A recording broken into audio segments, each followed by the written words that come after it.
Hey everyone, and welcome to this edition of Just Parlays with Chris King. I'm Jim Williams, and the madness is about to begin. Chris, I know that you've been breaking down the West bracket, but there's all kinds of fun stuff going on here, and we're going to get to that in a minute. But any observations from yesterday that you want to share? It was a little disappointing to see Wyoming lose. I mean, the big thing that bothered me the most was right before the half when Jeff Linder got called for a technical for standing near half court when we've seen people do that all season long. Mm-hmm. It just seemed like they were intent on pushing a Big Ten team through with the way the officiating was. I mean, Wyoming shot themselves in the foot turning the ball over so many times, but Right. I think that technical really sucked the life out of Wyoming right before the half. Yeah. And then that between that and Maldonado's turnovers and everything else, they were in trouble.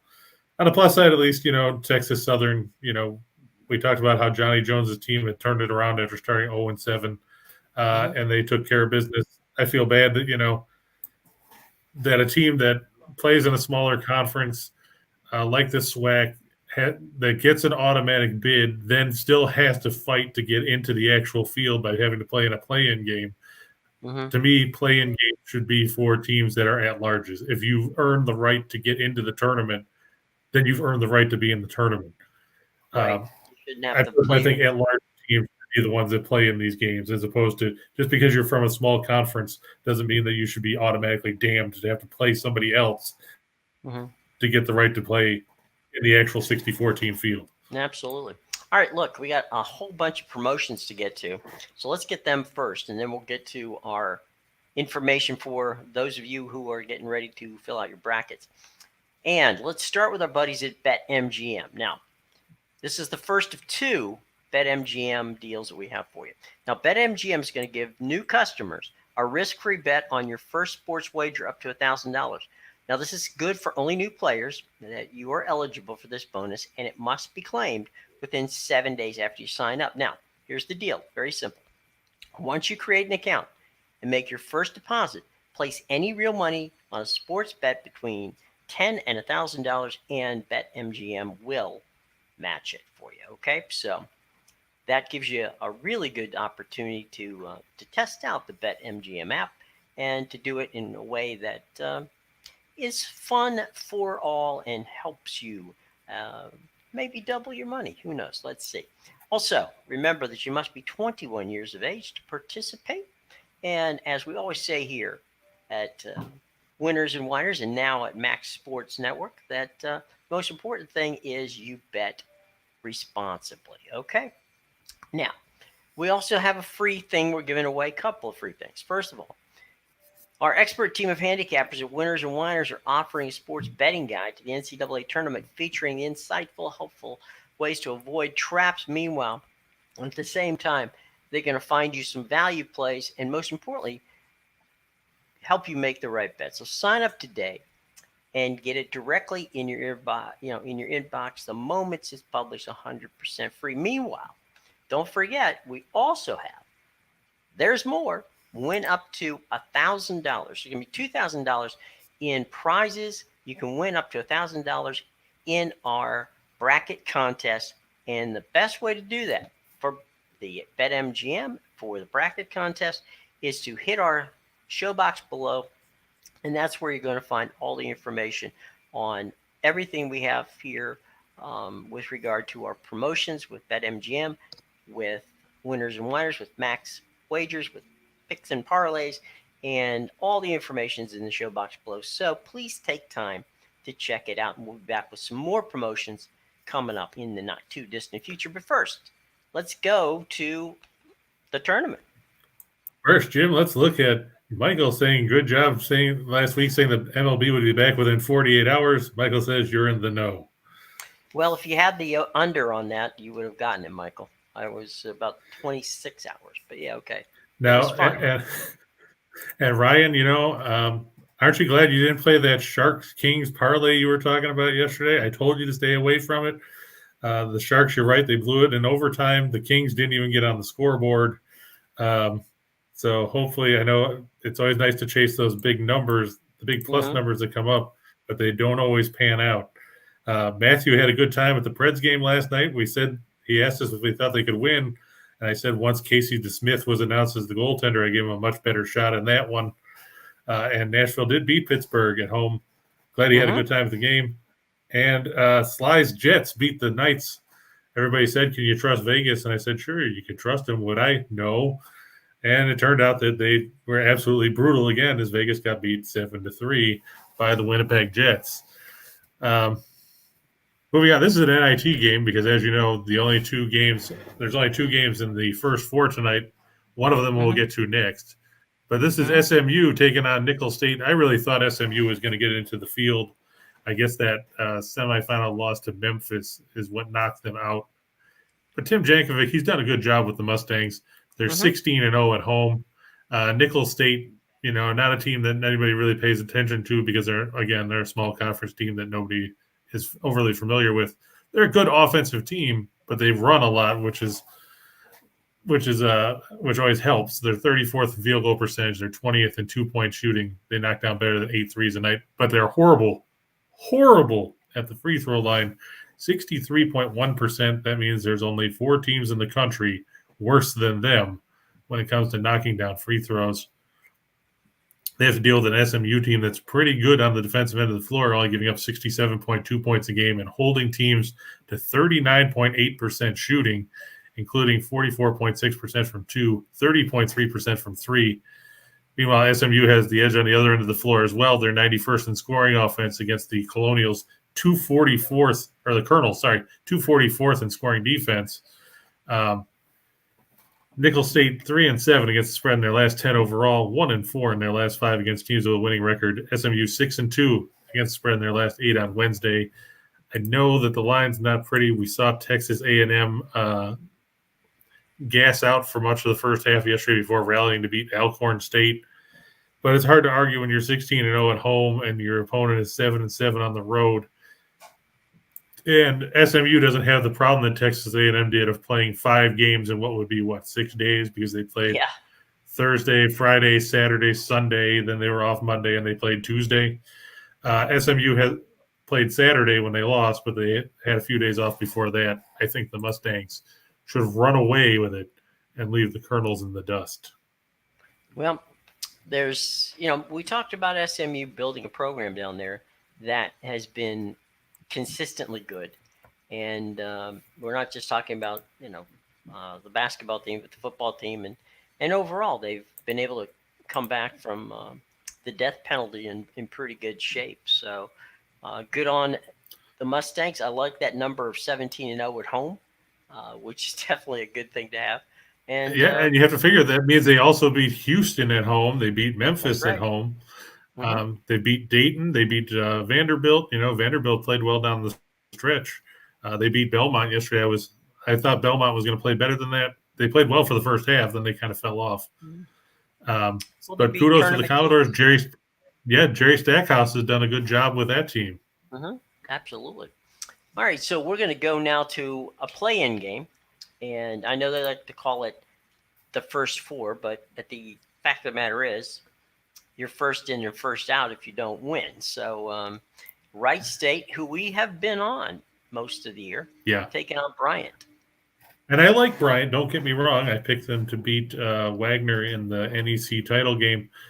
I'm just concerned about what Bryant's going to do here. I mean, it obviously got ugly at the end of that game where they had to basically threaten to empty out the crowd which made no sense. You were up by 30 points. Why was your crowd trying to start a fight? Right. But Bryant, they're very good offensively. They're 32nd in scoring offense at 77.9. But if you look at the rest of their peripherals, they're not all that great. They are 209th in field goal percentage at 43.7%. They are 312th in 3-point shooting at 30.8. And they're decent at the free throw line, but they're not great. Wright State, they're 60th in scoring offense at 75.5. They're 51st in field goal percentage at 46.5%. They shoot 53% inside the arc. They struggle from the perimeter, but they knock down free throws. 20th in the country at 76.8%. And one thing that you can't overlook here too, Jim, Wright State obviously being a school in Ohio, you know that Wright State fans are going to travel well for this. much like Indiana fans traveled to Dayton yesterday for that game against Wyoming. Something you can't overlook in a game where, it's win or go home on a neutral floor. It's not necessarily all that neutral when Wright State's not that far away from the Dayton Arena. No, and it's not like these tickets are tough to get for the first round in these games. And Dayton has hosted all these games, and they're used to it. And so yeah, it's you're going to have definitely you're going to have a crowd that's going to be very pro Wright State, and that doesn't hurt. That doesn't, Bryant's not going to have the kind of crowd. What's Wright State? It's like what, 10 minutes? Maybe from the Dayton campus. I was going to say 15 if you count traffic, but yeah, it's not far. It's right. No pun intended. It's right down the road. But yeah, definitely a good one, to be sure. It's a simple trip. And of course, the other play-in game tonight is Notre Dame and Rutgers. And I know everybody's really excited to see both these teams in the tournament.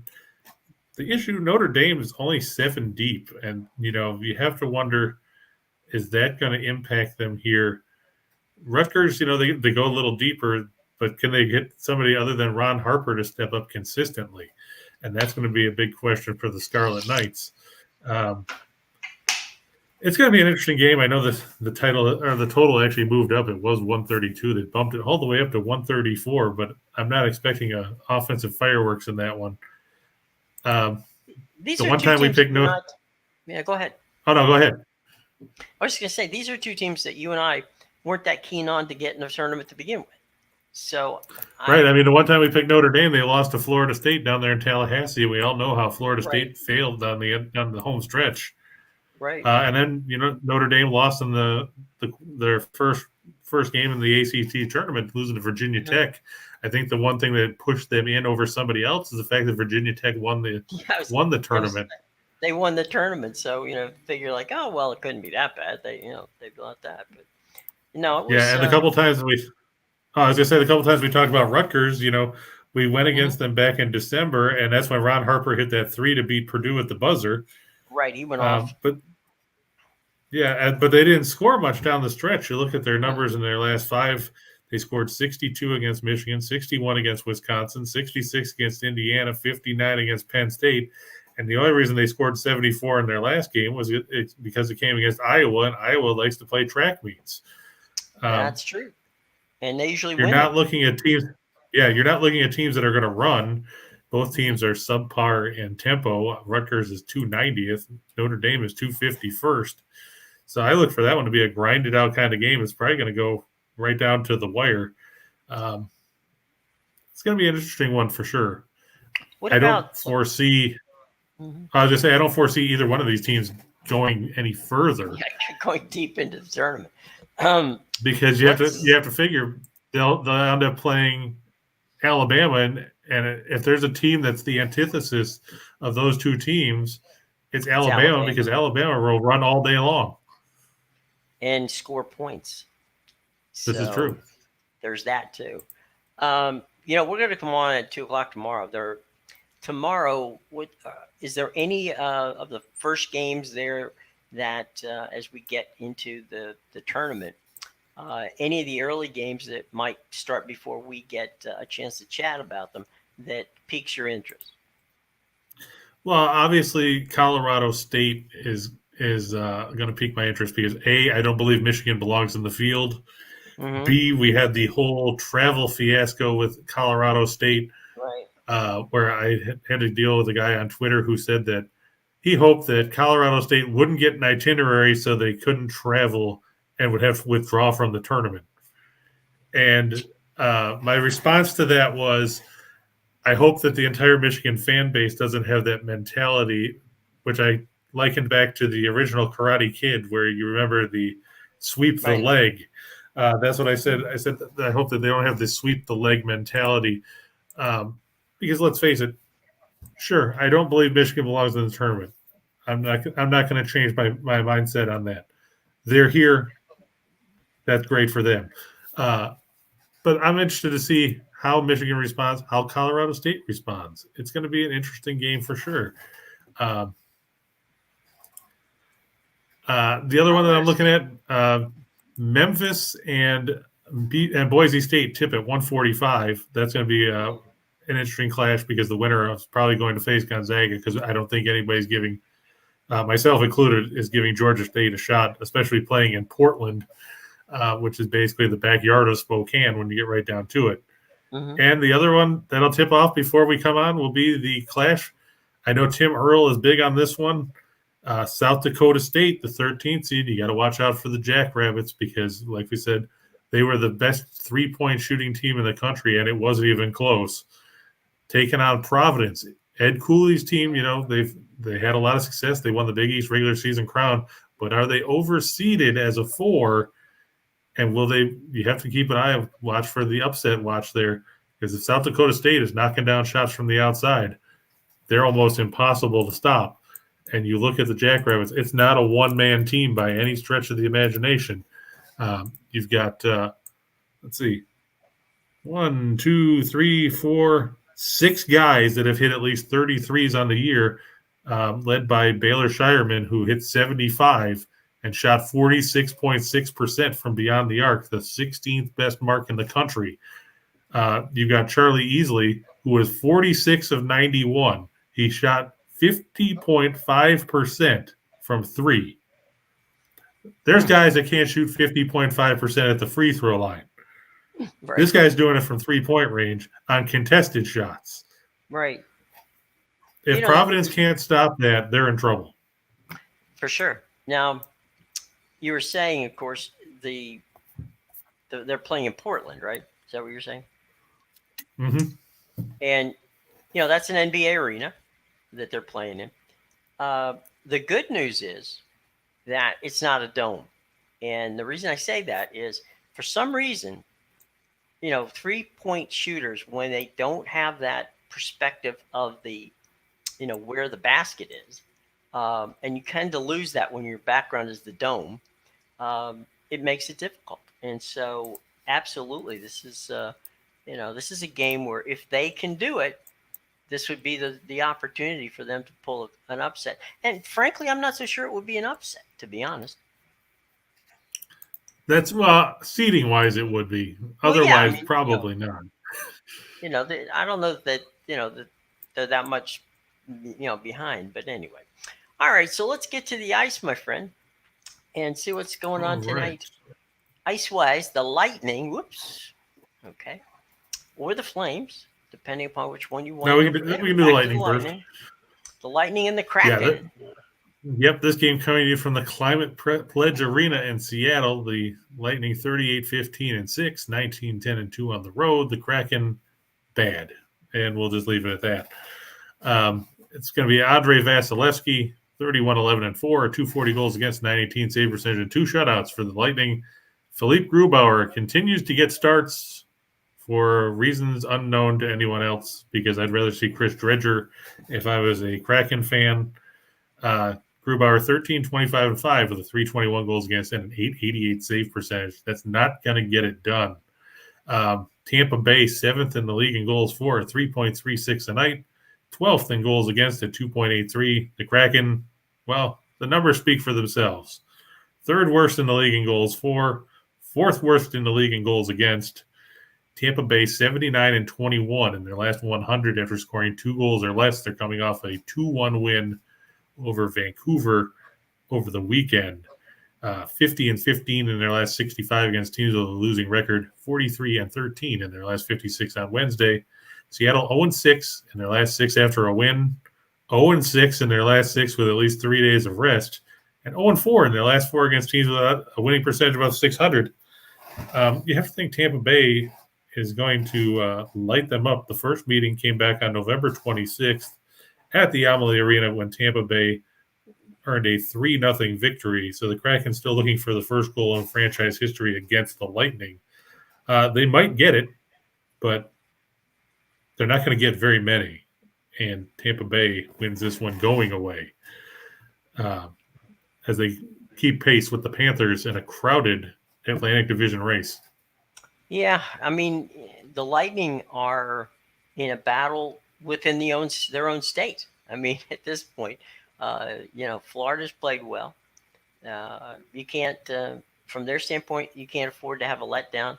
And Vasilevsky, he's been at least the last 3 years right there with the Vezina Trophy for the best goalkeeper in the business. And there's no reason to think that tonight he's not going to, you know, step up because again, these are the kind of games. If you're going to be a defending Stanley Cup champion, you have to win. And Seattle is a expansion team. You can't let up against them. You have to put the pedal down, and we'll see how that happens. But it's hard to go against the Lightning for sure. And as we said before, there's nobody who is better at giving folks hope than Philip Grubauer, the opposing team hope. And it's like Sly said, it just reminds you what a good defense can do for you. He was decent in Colorado, right. And now he's got nothing in front of him outside basically Mark Giordano, who's probably going to be traded. Right, because he played well in Washington as well. So there's that. All right, so we've kind of had an idea what's the next game, but let's just take it on anyway. Here we go. Cowboys. Right, we're talking about teams that are good and teams that aren't. We got the Devils and the Flames. The Flames obviously leading the Pacific Division. They are 36, 16, and 7. They're 18, 5, and 5 at home. Devils 22, 33, and 5, and 8, 19, and 2 on the road. They're coming off a 6-3 loss last night to Vancouver. So Bruce Boudreau's boys picking up the win, much to the chagrin of Sly, because like he said, Winnipeg won, but so did Nashville and the Canucks. So they didn't gain any ground in the playoff chase.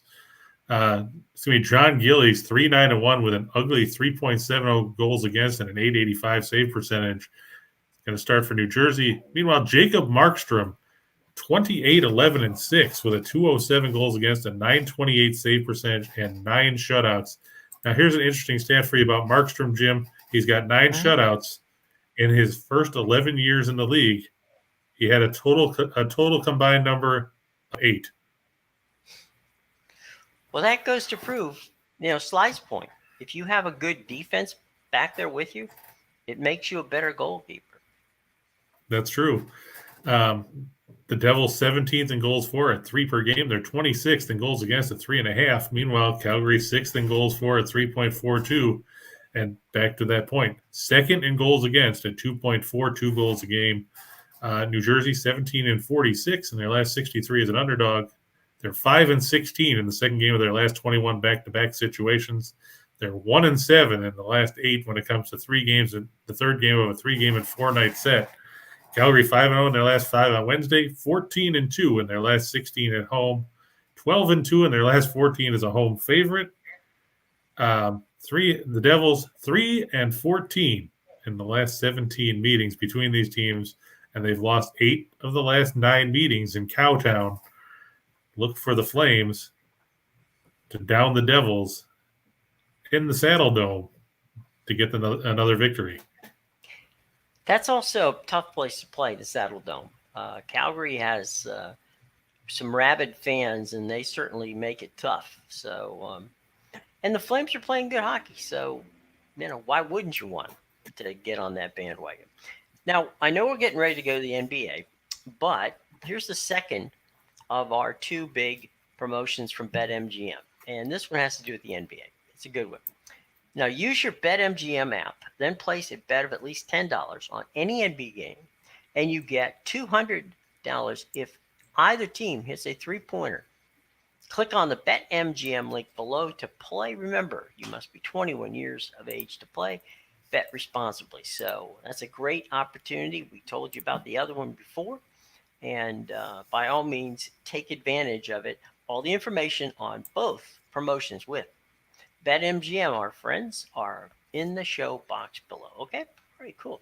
So now we go to the association and see what's going on the hardwood tonight, Christopher.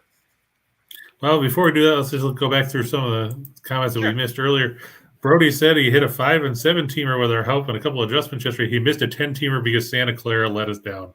Santa Clara let everybody down. I think they forgot that they had to bring offense with them to the Palouse. I was very disappointed with Herb Sendek's team's performance. He's going to get a nasty letter. He's not going to get more fruit baskets from us.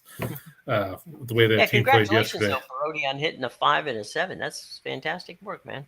Yeah, can't go wrong with that. It's always good when you have hit winners like that. Michael asking about Virginia, Mississippi State, and Towson, Wake Forest going over the number. I like Virginia. I've actually got them further down in the shot in the dark segment. I just think playing at home is going to be a bit too much for a Mississippi State team that kind of fell apart down the stretch.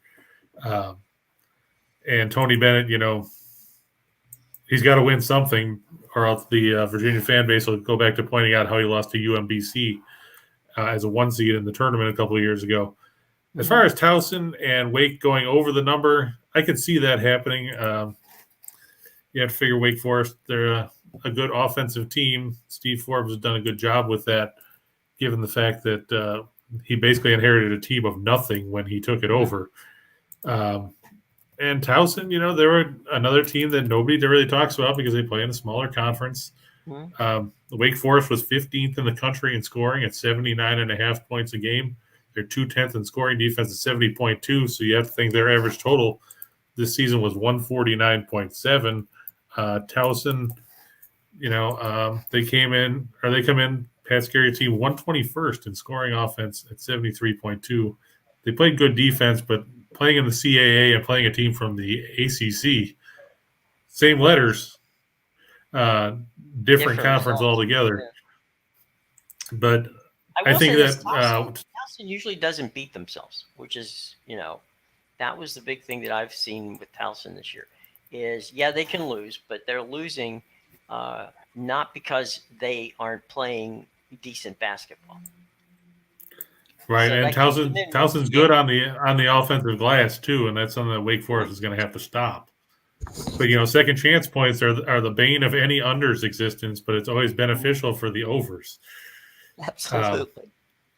And you look at some of the numbers that Towson put up down the stretch. They hung 80 on Charleston, they hung 84 and 95 in back-to-back games against James Madison, 79 against UNC Wilmington, 86 against Elon.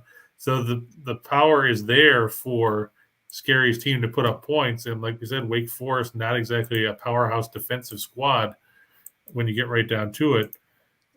Forbes' team, they gave up 76 to Miami, 76 to Duke. They gave up 80 to Clemson. They gave up 77 to Louisville, 76 to NC State. They gave up 82 to Boston College. They kind of tapered off defensively down the stretch, and they'll get their points.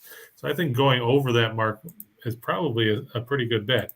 As for BYU, Long Beach State, under 152, I'm sticking with it. I just don't think that Long Beach State is going to drag enough points out going on the road into Provo to face the Cougars there.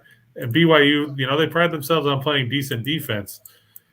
They're not going to score a truckload of points and push this one over. Tempo teams, are they? Well, BYU is 127th. Long Beach State is 27th. They like to run, but they don't shoot all that well. Right. So they get points, but they get points because of the tempo. They don't get points because they can actually shoot the ball worth a damn. It's called volume. You shoot a lot of shots. Yeah, exactly. As David Spade would say on the old Hollywood Minute on Weekend Update on Saturday Night Live in the 90s, it's called volume. Look into it. Right. It's all about volume. Just taking a look we got any more quick questions there? Thomas said St. Louis over Northern Iowa. I actually wrote that game for Winners and Whiners, and I agree. The Panthers, they looked completely dysfunctional when they lost to Loyola of Chicago in the MVC tournament, scoring 43 points over the weekend. You have to wonder how motivated they are. They're also a one-dimensional team. They go through A.G. Green, and that's it. Mm-hmm. He was 4 of 20 against the Ramblers, and the Billikens can play some pretty good defense. I look for the Billikens, especially playing at the Heifetz Arena, to come up with a win. Michael said San Francisco, Murray State could be the best first-round game. Not going to argue with that. I wouldn't argue that point. I wouldn't argue. Those are two teams that you and I were big fans of during the course of the season. I think the Dons are I think the Dons are undervalued as a 10 seed. I think Murray State was probably undervalued as a 7 seed. I know the Ohio Valley, yeah, it's not the Big Ten or the ACC, but it's tough to go 18-0 in a conference. I don't care what conference you're in. Mm-hmm. And they I think they did well in a conference that had the number one team in the country and the overall number one seed in the country in Gonzaga, and they had St. Mary's. So, not for nothing. And that's Santa Clara was in there too. Oh yeah, I forgot that. Yeah, man. And Matthew said he hit a 6-teamer yesterday. He had all 3 hockey overtime games. The Rangers, the Capitals, and the Panthers. And don't forget, Boston went to overtime too before they beat Chicago because Marc-Andre Fleury stood on his head. Yeah. So good for you there, Matthew. Yeah. Always nice to see people win. The Kent State money line, Bryce, has that shifted again? Last I saw, Southern Utah was a 1.5 point underdog as far as the line went. Check BetMGM. I'm sure they have it. That's true. I just hadn't looked at any of the lines since this morning. I know the one thing I have to wonder about Kent State is Kent State going to be motivated for this game after, basically getting jobbed out of going to March Madness, because you have to think they should have been. It's going to be at Southern Utah, so it's going to be in Cedar City, I think is. So you got to travel from basically Cleveland to Utah to play a game in altitude. Yeah, in a game you don't even want to really be in, I don't think, because let's face it, Kent State got jobbed. Yeah, Kent State got jobbed. They should have been. Mm-hmm. They should have had their, getting that suspension handed down at 2:00 in the afternoon on a Saturday for a Snapchat video that cost you your second leading scorer for the first half of that game, along with 3 other guys. It made no sense whatsoever. Since when does a conference intervene because somebody dropped a bunch of obscenities about another school in a Snapchat video? Who cares? If that were the case, there'd be a lot of coaches that'd be in trouble. Exactly. So, it's the first time I'd ever seen something like that happen. It's ridiculous. Steen and Reichel, and we all talked about it the other day. It made no sense when it happened. It makes no sense now. I just have to wonder, will Kent State be motivated here? Because I sure as hell wouldn't be. You got passed over, so you lost March Madness. You got passed over for the NIT, so you end up in the basketball classic. And the reason why you're on the road probably is the same reason for the NIT. They want to put teams that are going to put, to quote Tony Schiavone, butts in the seats. Right. And I don't think people are going to turn out to watch Kent State play in some third-rate tournament when they were expecting to go to March Madness.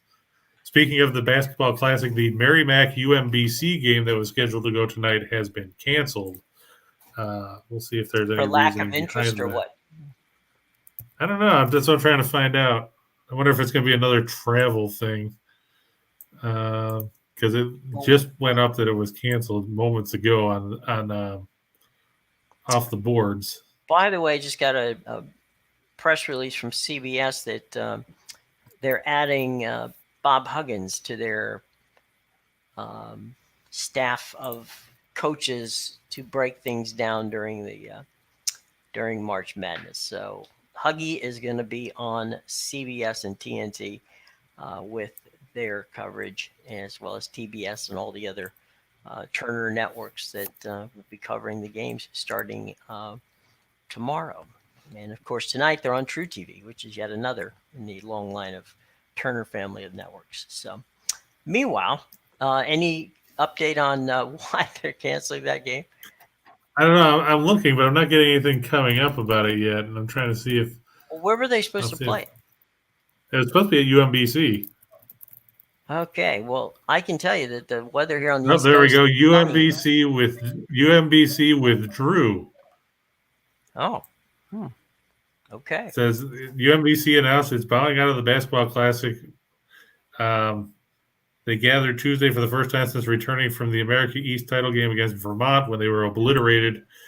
and determined they were not healthy enough to play Wednesday's game. They said, "We want to sincerely apologize to our fans, the tournament organizers who have worked so hard to put this event together, and to the Merrimack men's basketball program for this outcome. We're disappointed that our season cannot continue, but we'll get to work immediately to prepare for another successful year in 2022-23. Okay. So there you go. Anybody that was excited about seeing Merrimack play UMBC, you're out of luck. So Merrimack hopefully didn't travel to Baltimore to turn around and go home. So yeah, the funny thing was Merrimack was 15-16 and got into this tournament. Just shows you that there's a lack of teams that were interested in playing in tournaments. I mean, we looked at there was another team yesterday. I can't remember. South Florida didn't get a call. Maybe they can play Merrimack in the first round. Who knows? Yeah, why not? I saw a team yesterday that I think we had 11 wins or something like that got into this tournament. They might be playing tomorrow. This is a made-for-TV tournament anyway, so there you go. But I mean, they were like 11-15, and they got into it. I'm like, what kind of tournament is this? I guess and it makes me feel bad for teams like our buddy Pete Medhurst and Navy because they weren't going to pay to get into a tournament. No. But you're going to see these doormat teams that don't belong in. Why don't we just get Mississippi Valley State in here? They want to come. Why don't we get IUPUI in this tournament? Hey, I was going to mention this yesterday. IUPUI's women's team is in the NCAA tournament. They're quite good. Are they going to get obliterated too? I don't know. I mean, the IUPUI team was rated 7th in their own region. Not in the tournament, but in their respective region, in the Midwest region. So good on IUPUI's women's team for taking up for for the men's team that unfortunately had to recruit band members to get enough people to play on that team. So anyway, let's go to the boy, Yeah, exactly. Let's go to the NBA and on the hard court there. The Wolves. Well, and as our buddy Tim Earl says, yep, he's told you over in the comments, and he told you we popped on for a couple minutes. It's a full-time job fading the Lakers, just like it's a full-time job fading Steve Alford. And if you've watched the Lakers lately, I feel sorry for you. We talked about it yesterday when they played the Raptors Monday night. I turned it on at one point, and I think it was like 27-6 or something like that. It was 33-12 after the first quarter, and the Lakers were 3 of 25 from the field. Everybody was talking about, hey, they only lost by 11. So what? The game was over after one quarter. Now they get to go on the road. They get to face Minnesota. The Timberwolves coming off that 149-139 track meet over the Spurs, where Karl Anthony Towns had 60 points in 36 minutes. And how about that? We saw 60-point games on back-to-back nights because Kyrie Irving went for 60 last night against the Magic. And Brody brings up a valid point when we were talking about bad teams being in the tournament when we said IUPUI. He said, don't forget Chicago State. But, hey, the Cougars did beat the Jaguars in that rock fight that we talked about earlier this season. So there was that.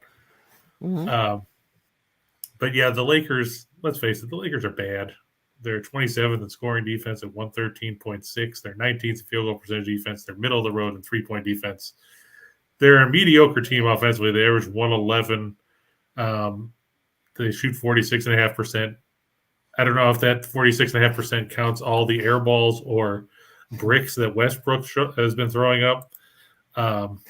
Because let's face it, whoever thought that bringing in Russell Westbrook to play on a team with LeBron James and Anthony Davis thought that was a good idea should be fired because, let's be honest.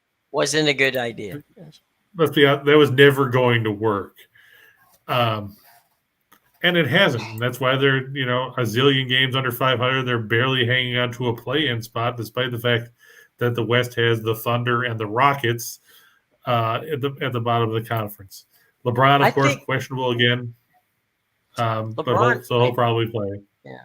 I was just going to say LeBron has really not hidden in any way, shape, or form his disdain for the front office and specifically the head coach of the Lakers. So my guess is that when this season is over, that we're going to see another head coach of the Los Angeles Lakers, despite the fact that it's not his fault that they're playing badly. as like Thomas said, the Lakers have won 2 games since the All-Star break. They're 2-8.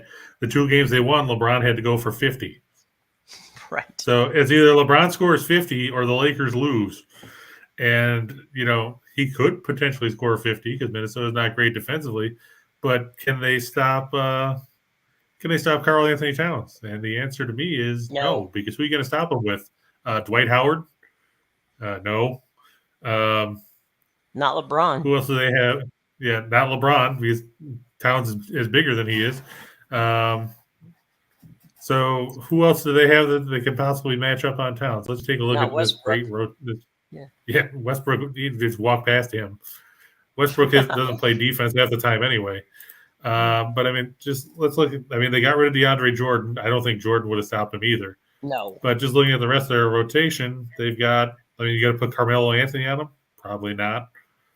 Trevor Ariza, maybe no. In his prime. Yeah. Yeah, but not now. No.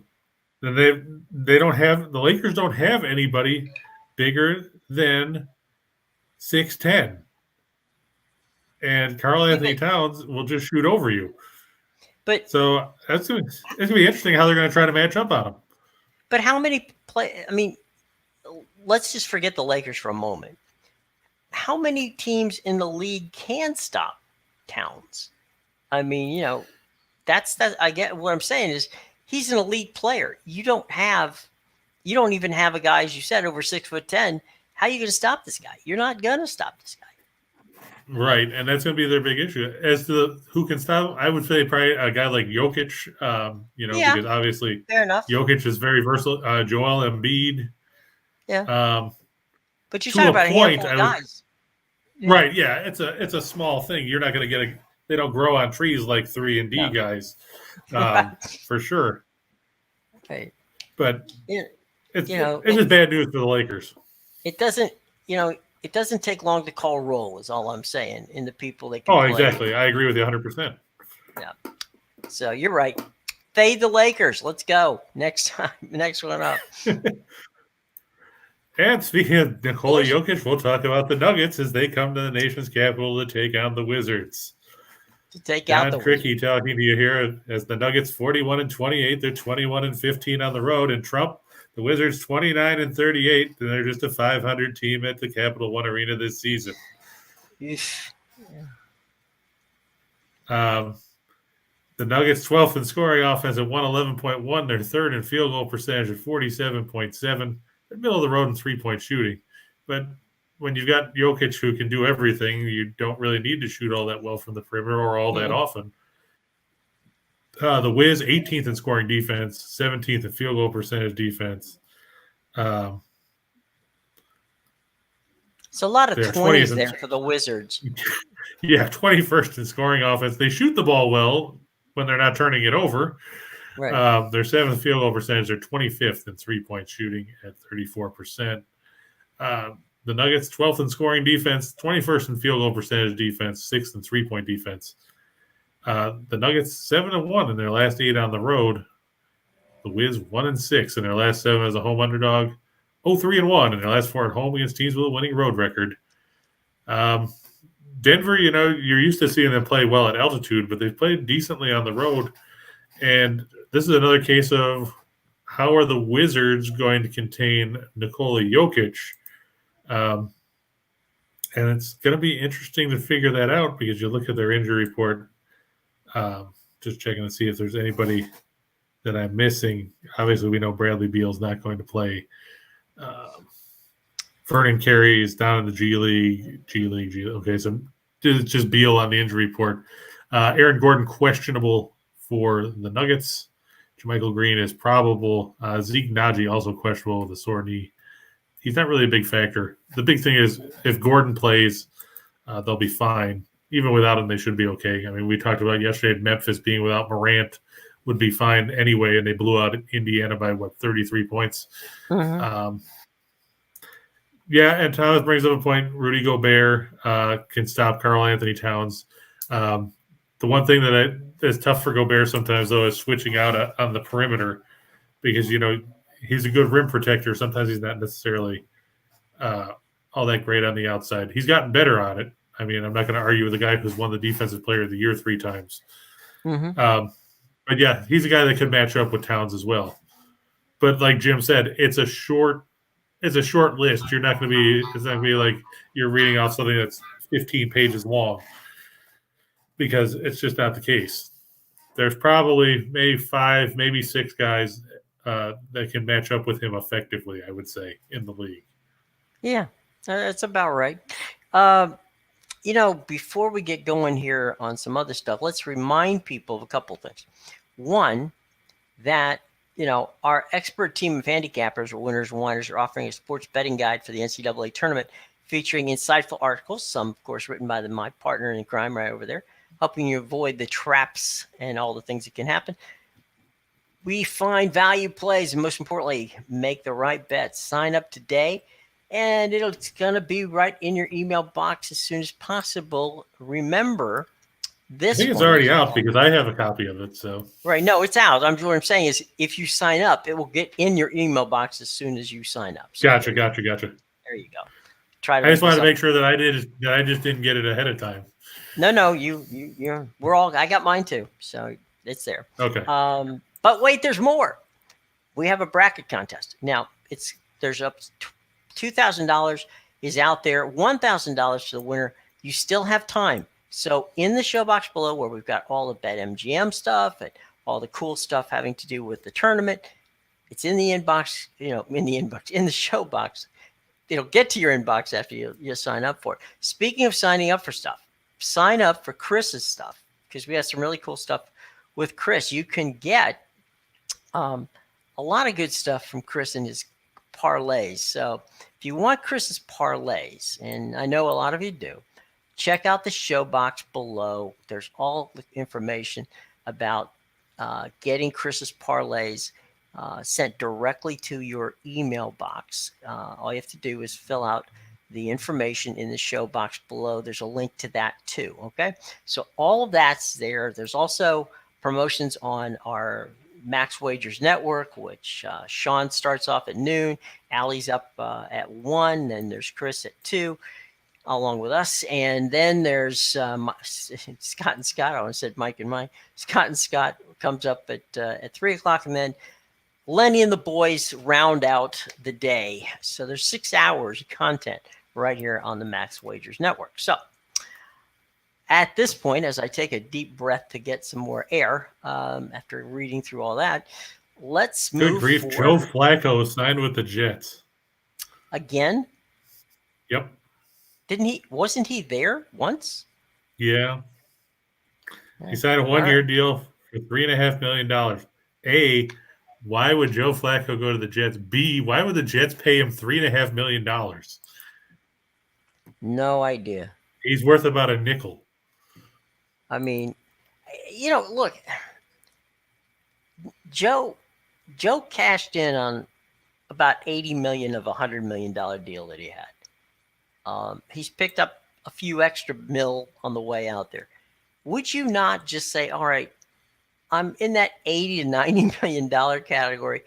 Do I really want to play anymore? I could sit home, watch TV, enjoy my life, go watch the Delaware basketball team play, and just hang out. I mean, he lives in South Jersey anyway. I don't know. Some guys just can't quit. And I guess. And Chandler Jones is going to sign with the Las Vegas Raiders. Ooh, okay. I can tell you Who then traded Yannick Ngakoue to the Colts. Baseball-wise, I expect Freddie Freeman to be a Dodger by the time we do this show tomorrow. So there you go. That's my little tidbit here. Freddie Freeman will be a Jim, Dodger. we have someone asking about the contest. What password do you use to enter it? Do you know about that? Because I haven't done the done anything with the contest. With the contest? No, you don't have to. There's no password. You just click on it and you enter. It should okay. It should be. Hang on a second. I'll do it myself and see. And James, I know that Flacco spent a lot of years in the league, but that doesn't mean that the Jets need to pay $3.5 million for a backup quarterback who conceivably might not beat out Mike White and then end up getting cut. Let's be honest. 3.5 is pretty steep for a guy who might not play. And the coaching change with Florida Gulf Coast, I don't know if that'll affect them too much. Detroit Mercy, I know you weren't a fan of them earlier this year when they were on the road. The Titans, of course, led by Antoine Davis. They're still 5-14 on the road, and Florida Gulf Coast 15-3 at home. I don't think the coaching change will be too much of an issue because I think it's something that they knew was coming for a while. I'd probably still lean towards the Eagles. The Titans they needed more secondary scoring, and they never found it, and that's a big issue for them. Meanwhile, Jim is still. I don't see any. I don't see anything that any password that you need to get the contest. But if we do, I'll tell you what. I will. They're saying is WXN the password. They don't have a Yahoo account. I didn't know it was on Yahoo, but then again, I haven't. Like I said, I haven't seen it. Here, I'll tell you what. We'll if you check back later, I'll put it in the comments, and that way you can come back and check it out. Okay, fair enough. I will find out how it works and get back to you on that because I was just there and it didn't seem to be a problem for me, but we'll see. There must be something that your browser or something isn't letting you do it. That happens sometimes. Don't worry about it. We'll leave me a note. Yeah, I know sometimes people use Chrome instead of Firefox. Right, and there's craziness that abides. So I'll tell you what. Brody says MWN is the password. It probably is because we are the Max Wagers Network. That would do it. So Brody, thank you for the scoop, buddy. I'll come back and put it in the comments. So if there's anything different, I think Brody's right. I think it is MWN. So there's that. So by all means, check it out and come back later, and I will absolutely have it for you. Let's go for 2 for the money, big guy, and see what we got.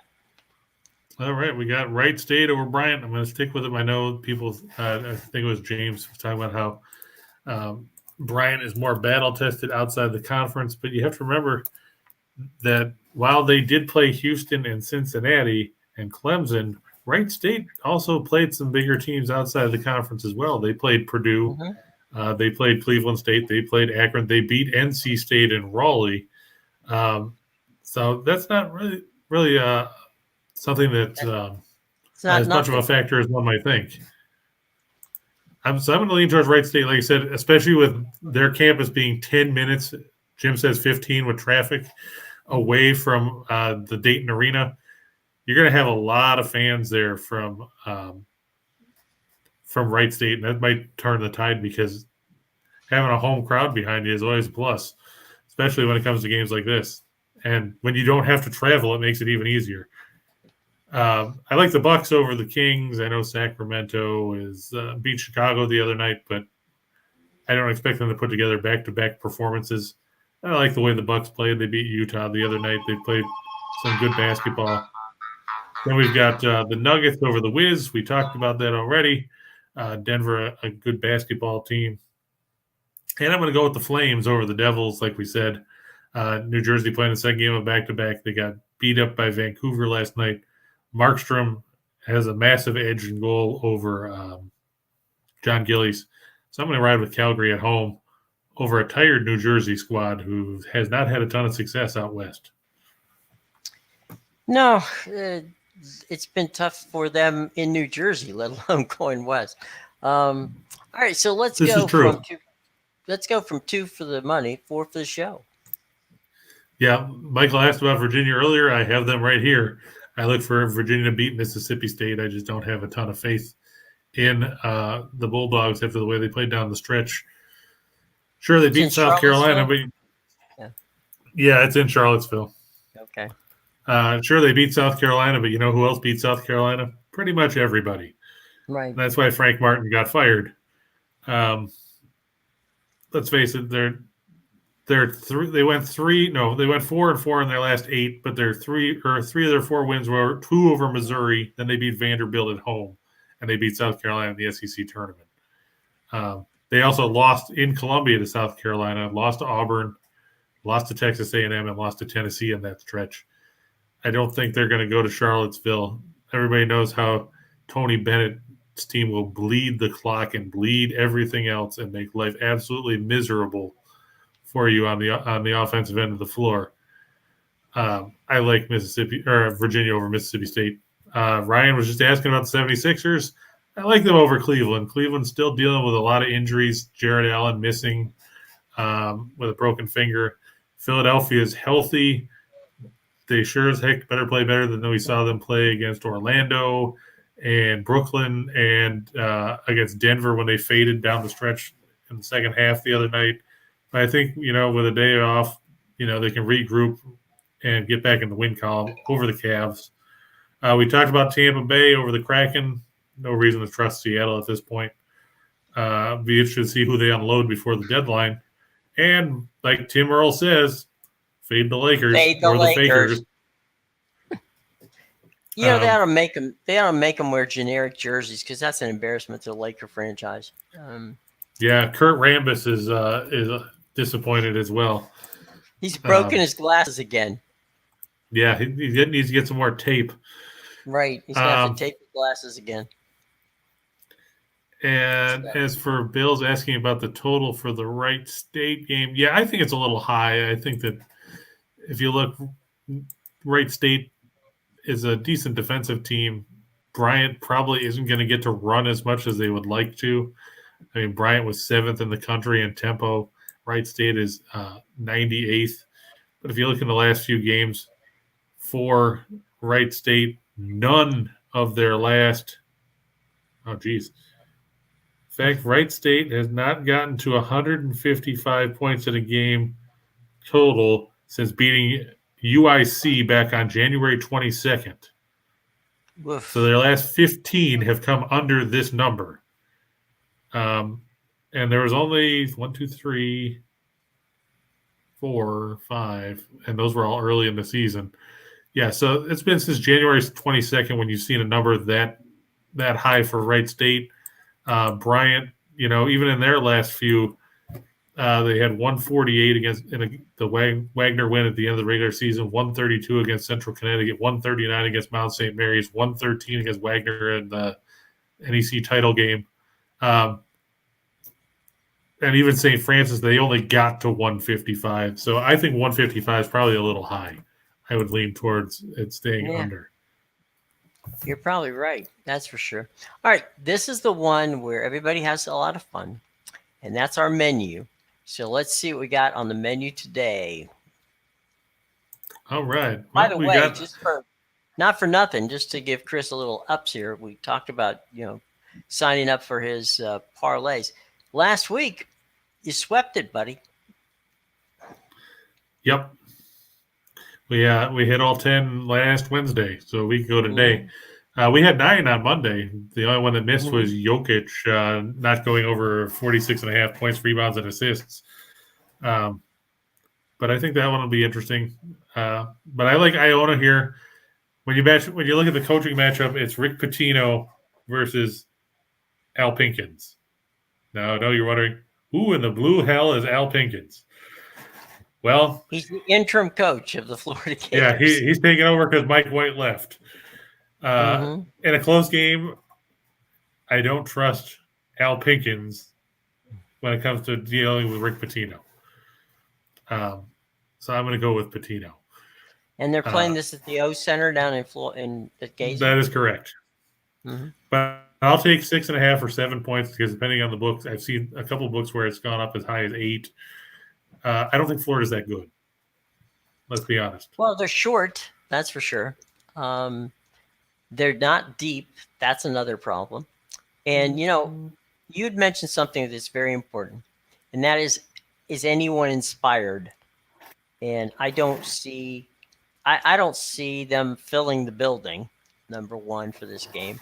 And I just don't see that the Gators are going to be inspired to play, Iona.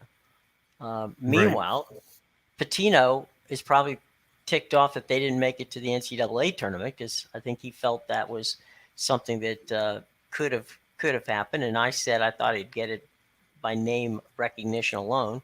So his team is definitely a team who was certainly in my mind worthy of making it to the tournament. So that's this is their opportunity to prove everybody wrong. Plus, how about this? If Iona could get their way to the Final Four, they'd be playing in the Garden in New York. So that's true. So it'd be their backyard practically. Yeah. So there's every reason for Iona to be up and psyched to play, and every reason for the Gators to be looking at exams for the next couple of months. Meanwhile, Right. the Penguins.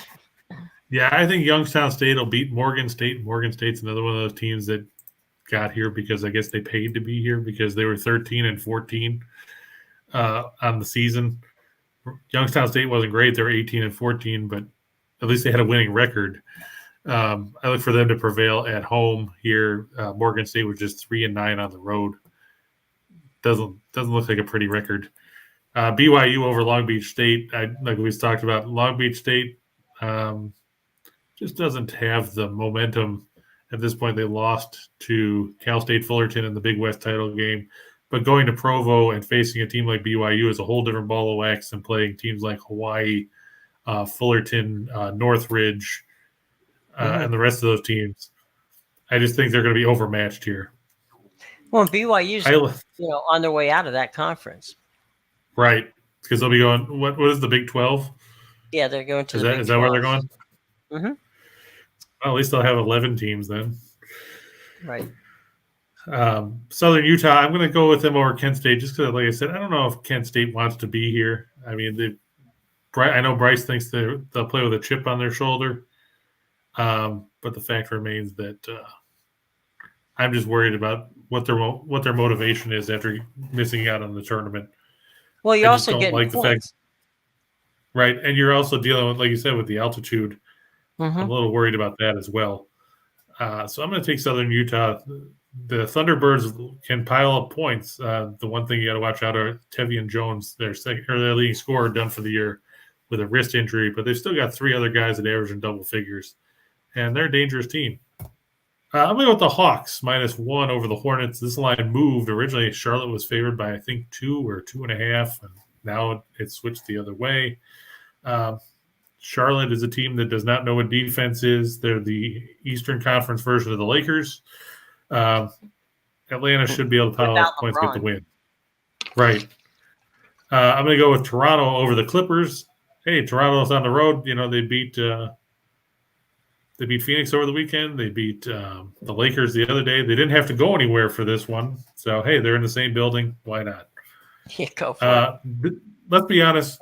I don't care who the New York Knicks are playing. They could be playing the YMCA of Greater Brooklyn. They shouldn't be favored by 12 points over anybody. Portland has come back after getting beat by at least 30 points in 5 out of 6 with back-to-back covers. I'll take 12 points in the Trailblazers. To your point, the YMCA or the Boys Club of Brooklyn probably would be north of 12 points against the Knicks. Probably true. There's some guys that can ball over there in Brooklyn. So, but yeah, I'm gonna take Portland. Yeah, I look for that game to stay under 6. I know that Ottawa's been in some high-scoring games of late, but when they met last time, it was a 2-1 game. I don't think it'll be quite that low. I think it'll probably be 3-2 or something like that. But it's still going to end up under the mark. Could be 4-2. But I don't think they're going to get to 7. Tampa Bay and Seattle actually under 6. Like I said, the first meeting only ended up 3-0. Seattle doesn't score a whole lot. Tampa Bay doesn't give up a whole lot, and they don't need to score a whole lot to beat Seattle. And Minnesota -110 over the Bruins. The Bruins were stonewalled yesterday by Marc-Andre Fleury before escaping in overtime 2-1. They're playing the second game of back-to-back here. Minnesota's had a couple days off. Beat Jeremy Swayman for the Bruins, Cam Talbot for the Wild. And Bill, we talked a little bit about Notre Dame, Rutgers. I'm going to give Notre Dame a slight edge there just because of the fact that, they've got guys like Paul Atkins and Blake Wesley. They have a good experienced team, and Rutgers is so inconsistent where they'll put together that stretch like where they beat Wisconsin and Michigan State and those guys, and then turned around and barely beat Penn State. They beat Indiana on a buzzer beater. It's hard to put a ton of faith in a team that goes like this. S curves are great on an oscilloscope, but not necessarily when you're playing basketball. I'll give a slight lean to Notre Dame, but the one thing that concerns me about the Fighting Irish is their lack of depth. I mean, going 7 deep is a good way to get burned out, especially when you factor in whoever wins this is going to face Alabama, who will run you into the ground. That's Nate Oates' trademark. It was in Buffalo. It is here in Alabama. And that's going to be a big task for whoever comes out of this one. Mike Bray has got some pretty extensive practice at coaching and tournament play. And, that's got to be a factor too. So, And speaking of Delaware, that's where he started his coaching career, was in Delaware. Right. Or heading over to the Irish. But let's talk a little bit real quick about our entire Max Wagers team. Midday Money with Sean Higgs starts at noon. Then comes Morning with our buddy Allie Burns. And Chris, you were on with Allie today. And you are just briefly. You're the reigning king of Allie's Great Chaos program. So there's that, which is fun. At 2:00, you got it. We're here. We're here every day at 2:00. We clock in. We're ready to go with Just Parlays. Then at 3:00, or a few minutes ago, Scott and Scott on WN2 went back to the window with Scott and Scott 3 to 4, and then Game Time Decisions with Nick, Tim, and Lenny coming at 5. So that's 6 hours of programming. Be sure. Commercial free. Well, not really, because BetMGM has been very good to us, as Chico Escuela would say, been very, very good to us. Be sure. We talked about 3-4 things. BetMGM 2 promotions, the giveaway of the book and the contest, all that information, Chris's picks and parlays, all in the show box below, right down there. Also, smash that like button, hit the subscribe, and hit the bell so that you will not miss anything that goes on here with us. So, any final thoughts, Chris, before we bolt out of here and give way on a Wednesday to our buddy Scott and Scott? Make sure you try to yell really loud in the chat box, because Rachel's probably hungover since he's in Vegas, and he said he was going mainly because it's St. Patrick's Day. So you go. I figure Vegas he'll probably be. Yeah, apparently, I'm guessing he'll be hungover for the next 3 days. So make sure you guys yell really loud in the chat box, and enjoy the first 4 games tonight. It should be a couple good matchups, and by the time we see you tomorrow, we'll be in the thick of March Madness. And we'll have plenty of March Madness crazy for you tomorrow. Chris is going to start breaking all that down for you. So there'll be some good stuff to look forward to come tomorrow, as there always is right here with my buddy Chris King and what we try to do here on Just Parlay. So for the aforementioned Chris King, I'm Jim Williams, and we will see you tomorrow right here, nowhere else than on the Max Wagers Network. Take care, everybody.